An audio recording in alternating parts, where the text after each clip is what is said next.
The testimonies featured on this channel are presented as received, reflecting the personal experience and perspectives of the individuals who have generously shared them with us. We do not verify or authenticate the events described. We encourage our viewers to approach these testimonies with compassion and understanding, as these are personal testimonies of people involved. We also encourage you to always refer to the Holy Bible and the teachings of Jesus Christ and his apostles for guidance. There are moments in life when we come face to face with the unknown, moments that shake us to our core and leave us forever changed. Some people claim to have glimpsed the afterlife, returning with stories so haunting that they defy logic and reason. Tonight, we bring you the chilling testimony of Muhammad, a devout Muslim from the Philippines who suffered a near-death experience. What he saw on the other side shattered everything he believed in. But what makes his story even more terrifying is not just where he found himself, but who he saw suffering in unimaginable torment. His own blood brother, a dedicated Islamic preacher, a man who had spent his entire life teaching the Quran, leading prayers, and calling people to Allah. Muhammad never imagined that his own brother, a man of faith, would be burning in hellfire. But when he saw him, the words his brother spoke changed his life forever. Muhammad returned to this world with a message so shocking, so disturbing, that it forced him to question everything he believed in since birth. What did his brother say? What horrors did he witness? And why did this experience lead him to embrace a new faith? Get ready, because this is not just a story. This is a warning. Let's hear from Muhammad.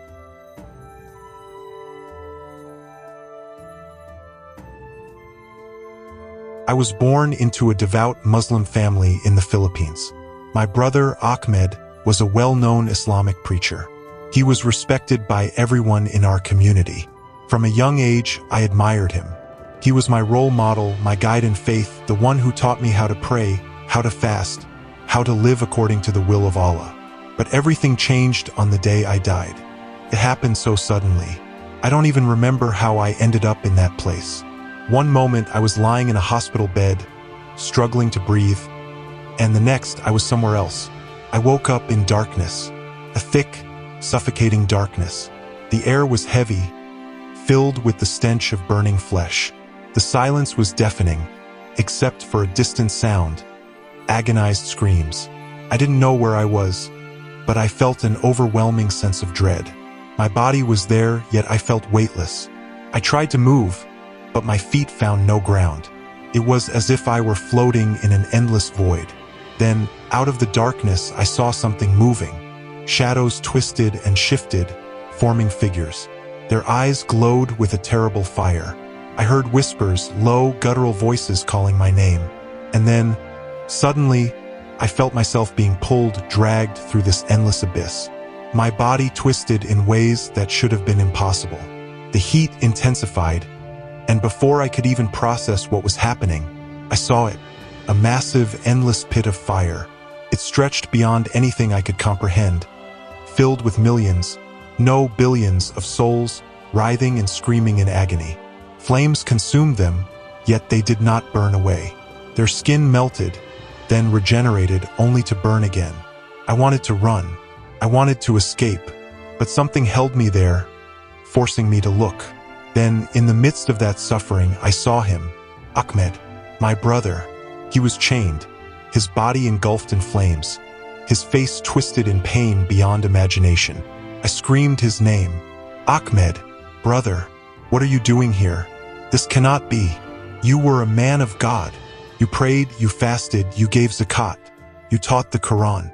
Why are you here? He lifted his head, and I will never forget what I saw. His eyes, they were hollow, filled with nothing but despair. And when he spoke, his voice was weak, broken, filled with a sorrow deeper than anything I had ever known. Muhammad, he gasped, do not come here. Do not follow me. Tears streamed down my face. My mind couldn't accept what I was seeing. But why, Ahmed? Why? You were a righteous man. You led people to Allah.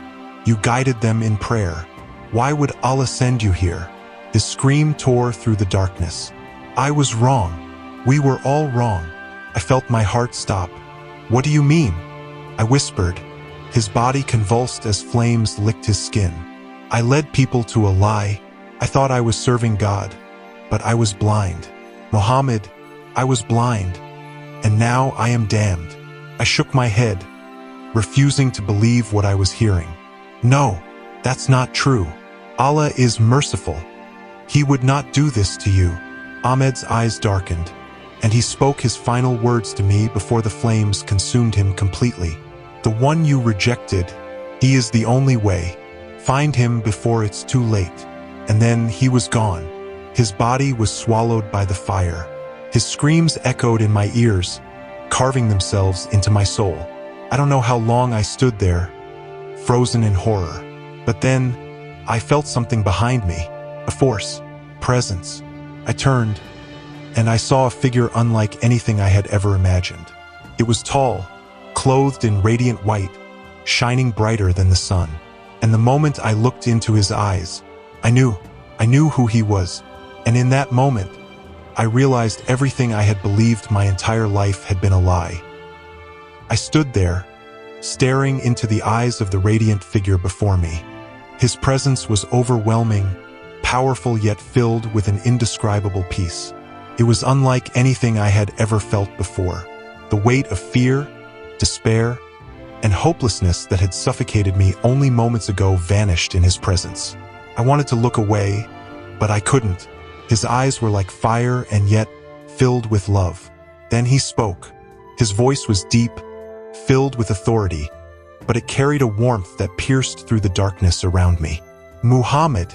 The moment he said my name, I fell to my knees.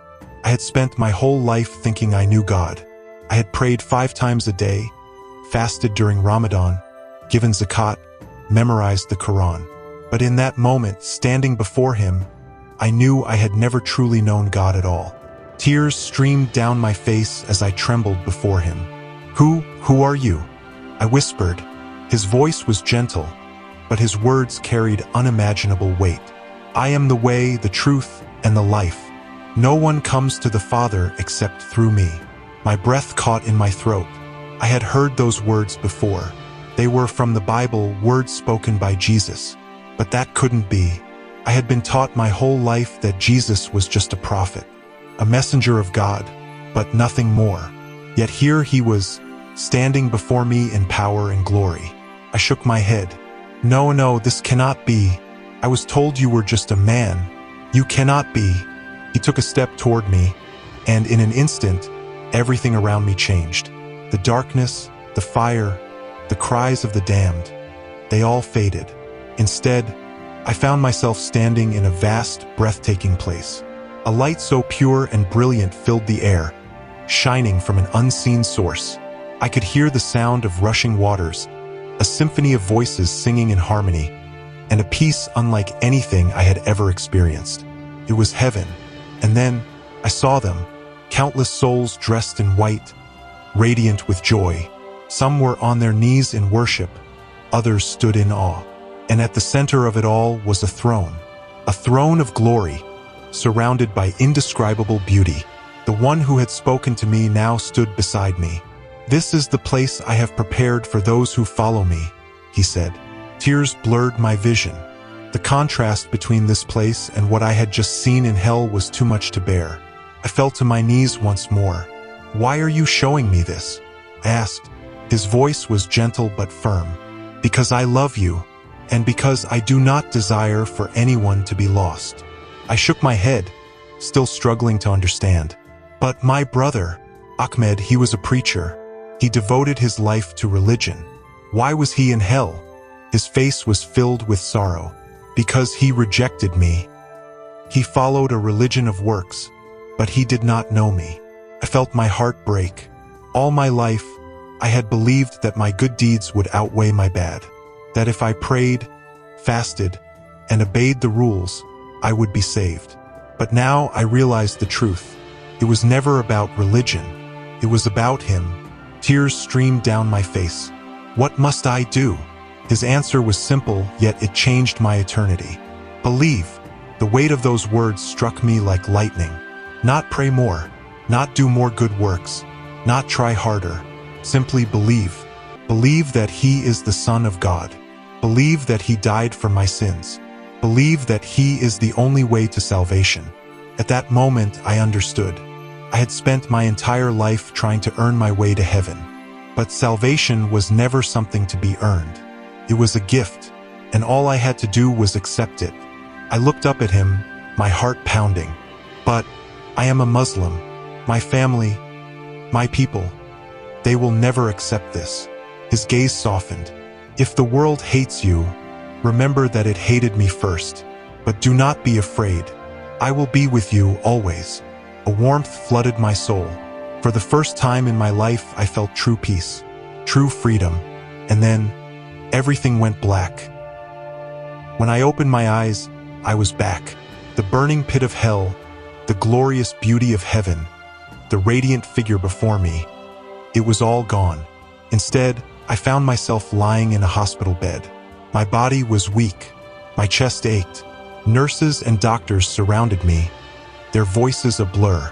I had been dead for several minutes, but I was alive again. The memories of what I had seen and heard flooded my mind. My brother's tormented face, his desperate warning, the voice of Jesus calling me to believe. I knew I could never be the same again. First, I said nothing.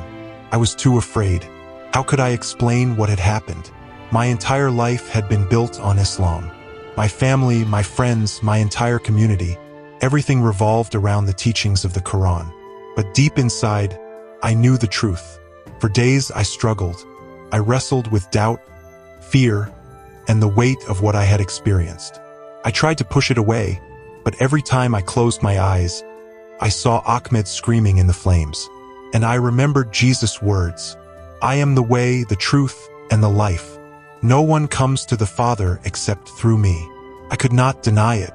The man I had met in that vision was not just a prophet. He was God. But if I accepted this, what would happen to me? I knew the answer. I had seen what happened to others who left Islam. They were disowned. Some were beaten. Some were even killed. And yet, how could I turn away from what I had seen? I had seen hell. I had seen heaven. I had seen Jesus. There was no going back. One evening, as my strength returned, I made my decision. I called my mother and father into the room. My younger siblings stood beside them. I could see the relief in their eyes. They were grateful that I had survived. But as I looked at them, I knew my survival had come at a cost. I took a deep breath. "I need to tell you something." My father nodded. "Speak, my son." I clenched my hands together, my heart pounding. When I died, I saw Ahmed. A heavy silence filled the room. My mother gasped, her hands covering her mouth. "He was not in paradise," I continued, my voice shaking. "He was in hell." My father's face darkened. "Impossible." Tears streamed down my face. "I saw him. He was burning in the fire, crying out in agony. He told me that we were wrong." My father stood abruptly. "Enough." But I couldn't stop. And then, I saw Jesus. A sharp slap echoed through the room. Pain exploded across my cheek. My father's hands trembled with rage. "Do not speak that name." But I did, over and over. "Jesus is the Son of God," I whispered. "He is the only way to salvation." My mother sobbed. My siblings stared in shock. And then my father spoke the words I had feared most. "You are no longer my son." That night I lost my family. I was thrown out of my home with nothing but the clothes on my back. My own blood had turned against me. Friends whom I had known since childhood now looked at me with disgust. Some called me a traitor. Others threatened me. I was hunted.